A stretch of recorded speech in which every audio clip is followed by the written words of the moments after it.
I'm dressed very differently on Bella today, and I'm on Whiting Middle Eastern style, Arabian style, and I have two very lovely ladies with us today to show us how to make some of those really yummy Arabic desserts. I don't know if I can say it right, but let's please welcome Tara, Ahmed and Dina Ahmed, both co-founder of Cakes and Crafts, both lovely sisters on our show today, originally from Arab, and you've been in Malaysia for how many years?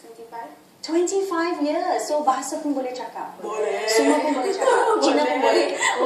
Wow, these ladies are amazing. So they don't just know how to cook. They can speak all languages. Both have boyfriends, husbands. Husbands, obviously, the way to a man's heart. So tell us, ladies, where did you start learning how to? Obviously, originally from, but you've been in Malaysia for 25 years. So where do you originally learn how to make all these yummy desserts?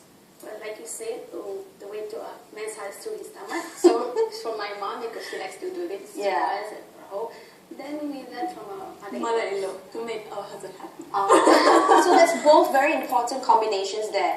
First you learn from your mom to get the husband, and then later to make the husband and the mother-in-law happy, learn from the mother-in-law. And then husband will be happy because he's making favorite things the mom used to make for him, right? Well, actually, we went to more classes to be more professional in this, but I still think that my mother-in-law's tips and tricks are the most valid way of doing this. Fantastic. And you guys also teach cooking and desserts and all that Arabic food and favorite desserts. Yeah. So today you're making for us the Baqlawa. Did I say that right? Yes. Baqlawa.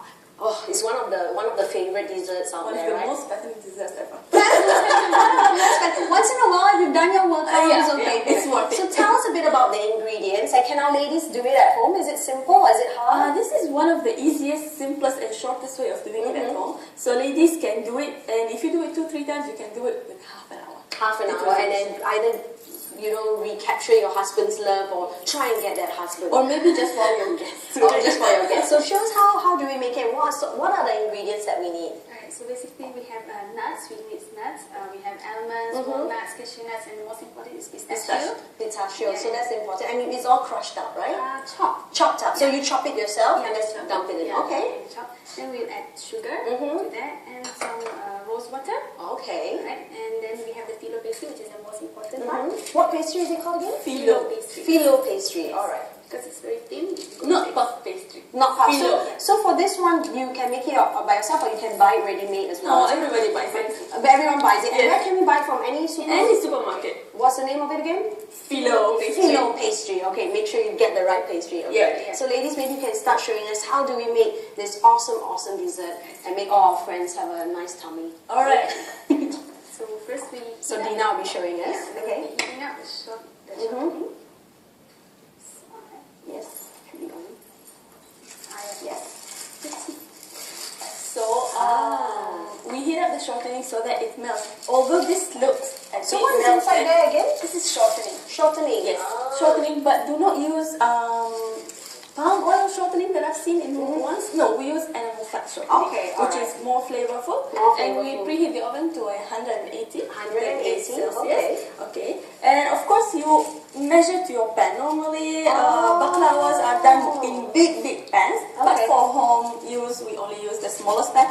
Any pan can do. And I think for a first time doing this, maybe try a smaller portion like this. Please do. Yeah, don't go ahead and spend so much money because the nuts are a bit expensive. Of course. So don't go and waste all the money. Okay, I'm gonna cook a big feast. Let's just try with a nice, reasonable size pan. Plus, it is really fulfilling. You don't really need that much. Alright. Of course, I can imagine because it's really sweet, right? It's one of those really sweet desserts. And yes. Knowing me, as much as I love it, I'm sure I'll just a bite or two will be okay. It will be enough. It's enough. More than enough. Yes. Yes. Of course. So, what are some of the favorite desserts that Malaysians love when it comes to? Actually, this is the part that started the whole fiesta because every time somebody asks us, "Where are you from?" we say Arab. Oh, do you know how to make this? Do you know how to make that? They love it, so right? They love it, and they know about it. I think Malaysians, we've adapted quite a lot of different Arabic food as well. Right. Is biryani Arabic as well, or Biryani originates from India, but then it has traveled so much. far. So we have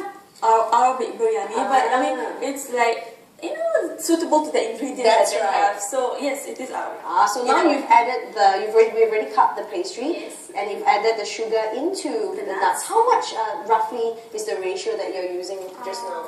I use about 1 cup of sugar. Yeah, 2,400. So a grams cup of of nuts. sugar. All right. Because you said. So and then you And throw in some the rose water. So it's important to put rose water. Oh, I can smell that. Yeah. Oh, it's beautiful. Look at that. You can't smell it at home, but I can smell it, and that smells good. If you don't have rose water, you can always substitute to the rose essence. Rose Don't essence. overdo it. Okay. Are we allowed, ladies, because you know with all these health conscious people around, are we allowed to use brown sugar or any alternative or no for Baqlawa? I mean, how many calories will you reduce? It's not worth it. Just go ahead and So just go ahead. If you So want the real thing, you better do it. So just use white sugar, and like I said, once in a while we all deserve our treats. If you've been good and you've been doing your exercise, Yeah. why not? Isn't it? Yes. So you were mentioning like just now some of the foods, and of course Dina is stirring that in. Because of cultures all mixing up together, Yeah. at the end of the day, the foods as well, and even sometimes the style. Wouldn't you say it's a little Indian as well? You notice makeup and style. So it's quite interesting. Oh, in how- Arab? Yeah. Middle bit, Eastern yeah. people like heavy makeup, have shiny colors.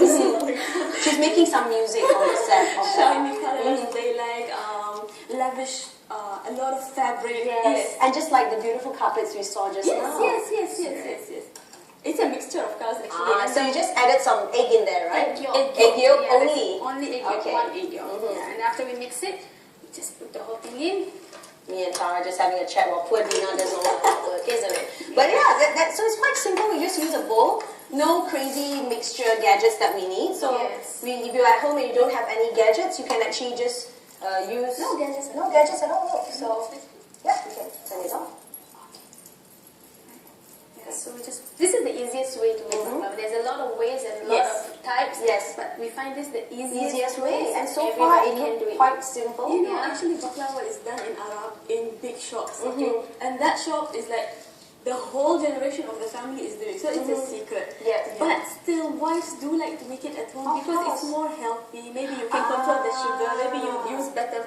So the amount of sugar you put in just now is up to you if you want to reduce the sugar, if you want to. This is minimum actually because of the Malaysian style. Okay, In so Arab, you're you put more. you put more. So they've adapted it to a more Malaysian style where Yes, it's less yes. sugar. And I'm sure your taste buds have changed a little bit over the A years. lot. With pizza. Perfect. So you've already laid the pastry on the bottom, then you've layered the filling on in the middle, and then Yes. now the next part of the pastry on And then top. finally we will just cut it. Oh, you cut it. Before you put it in the oven. Yes. I see. Otherwise, it will not cut it. Okay, so it's You can not cut it to diamond shape. Mhm. or square. any shape that you want, basically. Diamond whatever is the original shape. original shape. So are these, would you call these diamond shapes? yes, yes. But Because it's like going the for the diamonds, square, right? the easy way.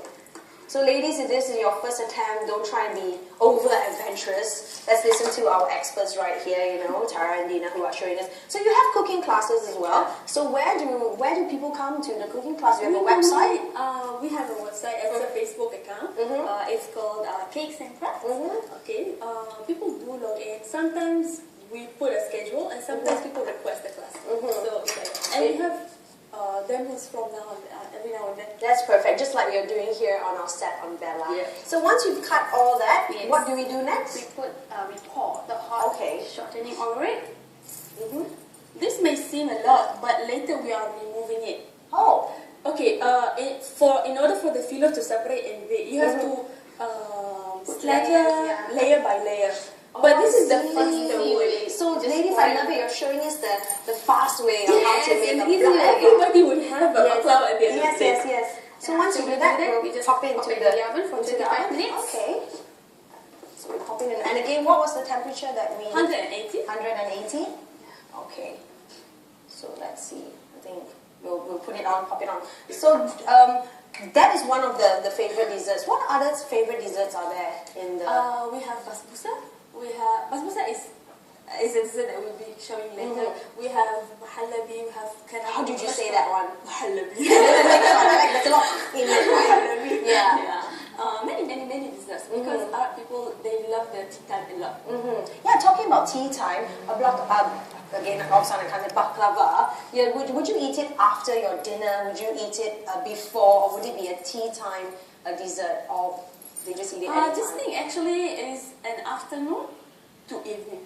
Because before that you get too fat, after that you get too fat. So it's in the middle. I Yeah, before that you get too fat and after you get too fat as well. And you mentioned earlier the best traditional way is to cut it diamond shape. So this would be the end result of the baklava. Obviously, yeah, by struggling to as you say. So that will be how you actually cut it, a little diamond shape. And I love it because when it's homemade, it doesn't have to, I think even in the stores, it doesn't have to be perfectly cut, right? Because it's so, it's not like, oh, it's just... Actually, to a certain extent in life, I thought everything should be perfect. But then I realized that even the best shops, they don't do perfect. So, but that's why you like something it looking very homemade. Yes. Right? At the end of the day, especially when it comes to food, unless you're going for something very fine dining and stuff like that. So what's your favorite dessert, Dina?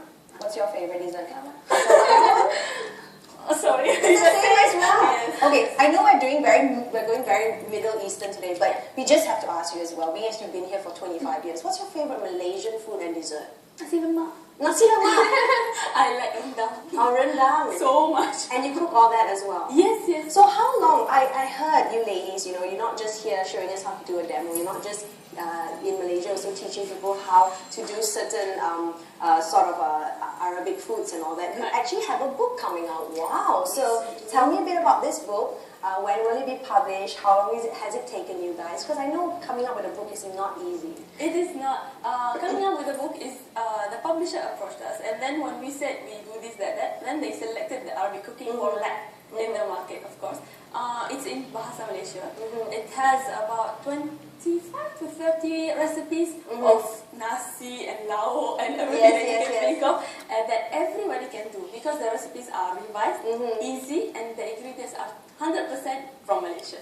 Perfect. And it will be out soon, or is it should be this month? This month. So all the best, ladies, on that. Thank you. Well, we're going to have a coffee tea time with you a little after this. So we're going for a very short break, and I'll still be with my two lovely ladies right after this.